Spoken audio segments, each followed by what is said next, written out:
Modelling fondant அல்லது modelling paste இது எப்படி செய்கிறதுன்னு பார்க்கலாம்.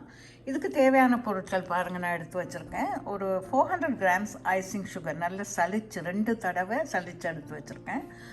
ஜெலட்டின், குளுக்கோஸ் சிரப், அதாவது லிக்விட் குளுக்கோஸ்ன்னு கூட சொல்லுவோம்.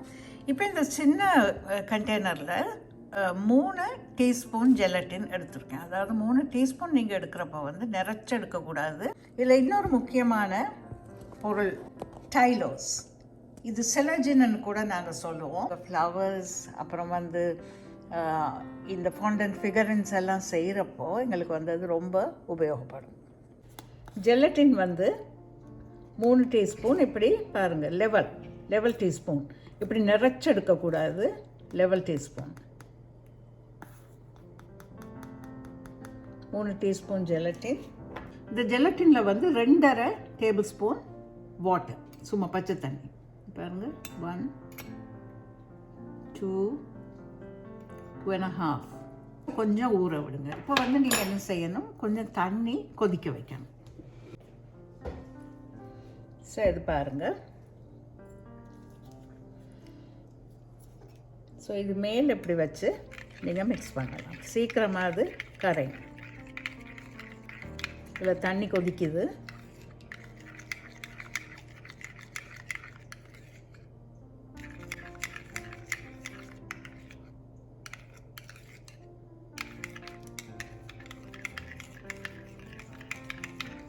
இது கொஞ்சம் ஒரு கஷ்டமான ப்ரொசீஜர். கஷ்டம்னா என்னென்னா சரியான பதம் நீங்கள் எடுக்கணும். ஸோ அதனால தான் நிறைய பேர் என்ன செய்வாங்க, அப்படியே போய் ரெடிமேட் ஃபாண்டன்ட்டை போய் கடையில் வாங்கிட்டு போயிடுவாங்க. பட் என்னை பொறுத்த அளவில் எப்போவுமே நான் ரெடிமேட் ஃபாண்டன்ட் கடையில் வாங்குறது கிடையாது. இந்த ஃப்ளவர்ஸ் எல்லாம் செய்கிறதுக்கு I make my own fondant. பாருங்கள், இப்படி ஒரு பீசஸ் இப்படி வந்து இப்படி கட்டி வந்ததுன்னா அதை நீங்கள் எடுத்துடணும். ஏன்னா இதில் கட்டி இருக்கவே கூடாது. இந்த பாருங்கள், லிக்விட் குளுக்கோஸ் இதில் வந்து 1 டேபிள் ஸ்பூன் நான் எடுத்து வச்சுருக்கேன். அந்த லிக்விட் குளுக்கோஸில் அது கெட்டியாகவே இருக்கிறபடியே நீங்கள் இந்த ஜெலட்டினை அதில் அப்படியே ஊற்றிடணும். இதை இந்த கொதி தண்ணி மேலே வச்சு மிக்ஸ் பண்ணணும். ஏன்னா அந்த லிக்விட் குளுக்கோஸும் இப்போ வந்து கரையணும்.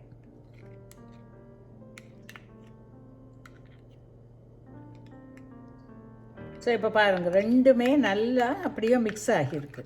பாருங்கள், liquid glucose and gelatin. So இதை வந்து நீங்கள் இப்போ குவிக்காக ஒர்க் பண்ணணும்.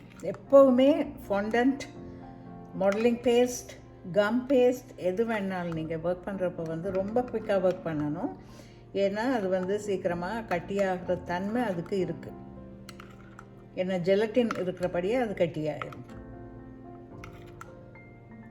ஓகே, ஸோ இதை வந்து இப்போ நாங்கள் ஐசிங் சுகரோடு மிக்ஸ் பண்ண போகிறோம்.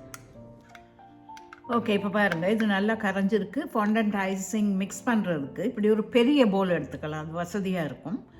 ஸோ முதல்ல ஐசிங் சுகரை அதில் போடுவோம். ஸோ அந்த 400 grams ஐசிங் சுகர்லேருந்து தான் நான் இப்போ எடுக்கிறேன். ஸோ ஆரம்பத்திலே எல்லா ஐசிங்கையும் போட்டுறாதீங்க, கொஞ்சம் கொஞ்சமாக தான் போடணும். ஸோ இந்த வந்து ஒரு ஸ்பெட்யூலாவால் மிக்ஸ் பண்ணுங்கள்.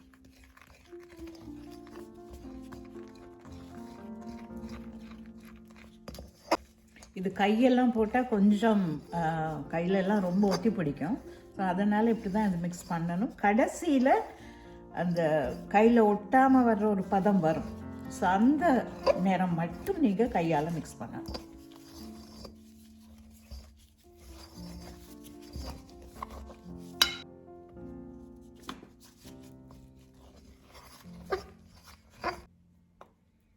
இது கொஞ்சம் லாங் ப்ரொசீஜர் தான். ஆரம்பத்தில் செய்கிறப்ப கொஞ்சம் கஷ்டம் மாதிரியும் இருக்கும் உங்களுக்கு.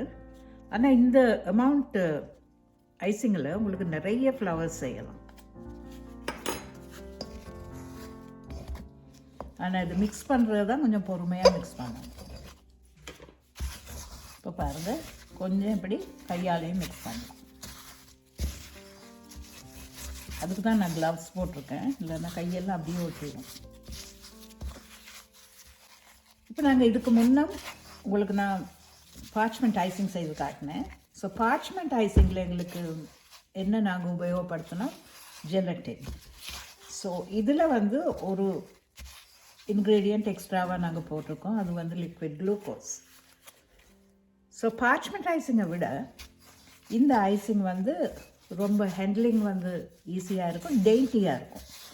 அதாவது பார்ச்மெண்ட் ஐசிங்கில் செய்யக்கூடிய பொருட்கள் வந்து கொஞ்சம் இப்போ இந்த பேர்ட்ஸ் அந்த மாதிரி விஷயங்கள் எல்லாம் செய்யலாம், ஃப்ரூட்ஸ், வெஜிடபிள்ஸ் அதெல்லாம் செய்யலாம், அது பெருசு பெருசாக செய்கிறது. பட் ரொம்ப டெய்ட்டியாக ரோல் அவுட் பண்ணி பெட்டல்ஸ் எல்லாம் செய்கிறதுக்கு இந்த ஃபாண்டன்ட் ஐசிங் தான் சரியாக வரும். பாருங்க, ஒரு அளவு கையில் ஒட்டாமல் வருது. இது இன்னும் ஸ்மூத்தாக வரலை, இன்னும் ரஃபாக தான் இருக்குது. ஸோ இதுக்கு வந்து இன்னும் கொஞ்சம் ஐசிங் சுகர் நீங்கள் சேர்க்கணும்.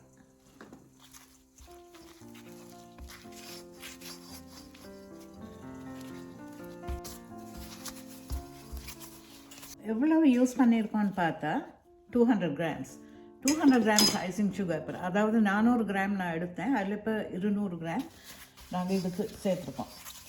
3 teaspoons gelatin, 1 tablespoon liquid glucose. அதுக்கு நீங்கள் எடுக்க வேண்டிய ஐசிங் சுகர் வந்து கிட்டத்தட்ட 200. சில நேரங்களில் கொஞ்சம் கூடலாம், கொஞ்சம் குறையலாம், தட் டிபெண்ட்ஸ். ஸோ இப்போ வந்து பாருங்கள் சரியாக இருக்குது. ஸோ இது வந்து ஒட்டாமல் வருது. ஸோ இந்த ஸ்டேஜில் இந்த க்ளவுஸை கலட்டிடலாம்.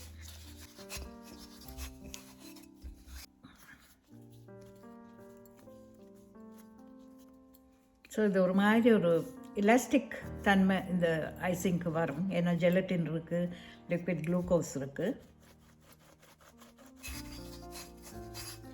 ஸோ இதை நீங்கள் ஒரு கிளாட் ரேப்பில் இப்போ சுற்றணும். கிளாட் ரேப்பில் சுற்றி ஏர் டைட் கண்டெய்னரில் வைக்கணும். ஃப்ளவர்ஸ் எல்லாம் செய்கிறதுக்கு முன்னே இதுக்கு இன்னும் எக்ஸ்ட்ரா ஐசிங் சுகர் நீங்கள் சேர்க்கணும் கண்டிப்பாக, ஏன்னா இதில் இந்த பதத்தில் ஃப்ளவர் செய்ய முடியாது. ஸோ இதை செய்து நீங்கள் வச்சுட்டு அப்பப்போ ஃப்ளவர்ஸ் செய்கிறப்போ இந்த ஐசிங் சுகரை அதில் இன்னும் கொஞ்சம் கூடுதலாக மிக்ஸ் பண்ணி ஒரு நல்ல பதம் எடுத்துட்டு அதுக்கப்புறம் தான் நீங்கள் செய்யணும். அது நான் ஃப்ளவர்ஸ் செய்கிறப்போ உங்களுக்கு காட்டுறேன். ஸோ பாருங்கள், இப்போ நல்லா கையில் ஒட்டாமல் அப்படியே வருது.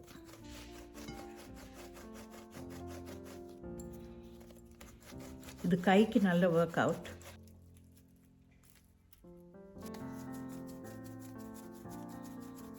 நல்ல ஸ்பஞ்ச் மாதிரி இருக்கு.